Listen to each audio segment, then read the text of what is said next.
আজকে তোমাদের সঙ্গে শেয়ার করব সম্পূর্ণ নিরামিষ একটা আলুর তরকারি। নতুন আলু দিয়ে তৈরি করেছি, তো এটা খেতে অনেক সুন্দর হয়।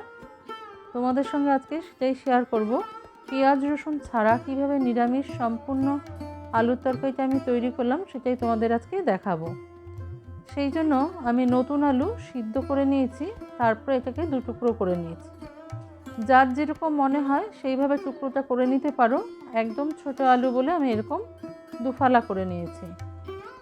নমস্কার বন্ধুরা, আমি শতাব্দী। তোমরা সবাই কেমন আছো? আশা করি সবাই ভালো আছো, সবাই সুস্থ আছো।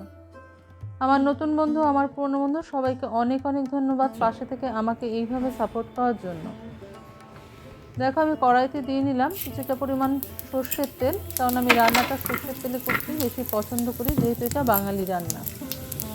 দিয়ে দিয়েছি 5 ফোড়ন, শুকনো লঙ্কা আর একটা গোটা তেজপাতা। ফোড়নটা ভালোভাবে একটুখানি ভেজে নেব। তার আগে যোগ করে দিলাম একটুখানি আদা কুচি। যে কোনো নিরামিষ দিনে লুচি, রুটি, পরোটার সাথে কিন্তু খেতে খুব ভালো লাগে। সামান্য একটুখানি হিং যোগ করে দিলাম আমি এখানে।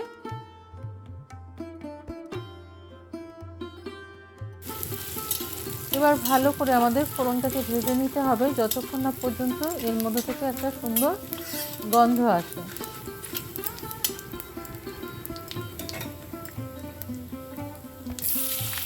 এবার আমি আলুগুলো যোগ করে দিলাম।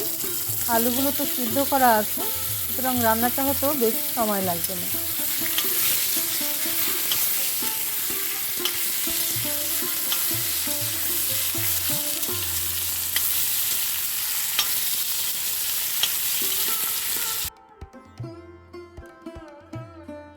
দুটো কাঁচা লঙ্কা যোগ করে দিলাম। তোমরা চাইলে শুকনো লঙ্কার গুঁড়োও ব্যবহার করতে পারো, কিন্তু আমি এখানে কিছুই করব না।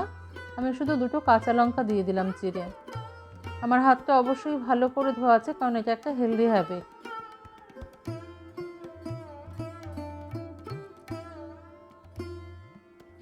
দিয়ে দিলাম প্রয়োজন মতন এবং স্বাদ মতন নুন। তোমরাও তোমাদের মতন করে দিয়ে নেবে। দিয়ে দিয়েছি হলুদ। এবার ভালো করে এটাকে মশলার সাথে কষিয়ে নিতে হবে। দিয়ে একটু গরম জল দিয়ে দিলাম আমি, যাতে রান্নাটা তাড়াতাড়ি হয়ে যায়। আসলে নতুন আলু কিন্তু ঠান্ডা হয়ে গেলে একটু শক্ত হয়ে যেতে চায়, যতই সিদ্ধ করে নেওয়া হোক না কেন। সেই জন্য গরম জলটা ইউজ করলাম আমি। এটা অসাধারণ হয় খেতে। শুধুমাত্র একটা জিনিস যোগ করব আমি সবার শেষে, দেখতে থাকো। দিয়ে দিলাম উপর থেকে কিছুটা কসুরি মেথি। এই কসুরি মেথি দেওয়ার ফলে এই সাধারণ আলুর তরকারিটা খেতে কিন্তু অসাধারণ হয়। যারা কখনো করনি, একবার অবশ্যই ট্রাই করে দেখবে, যে সত্যি ভীষণ ভালো লাগে খেতে এটা।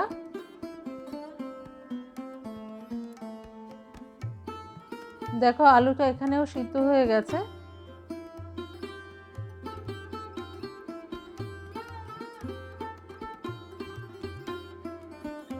এবার আমি ঝোলটাকে কিছুক্ষণ ফুটিয়ে নেব, যতক্ষণ না একটুখানি কমে আসে।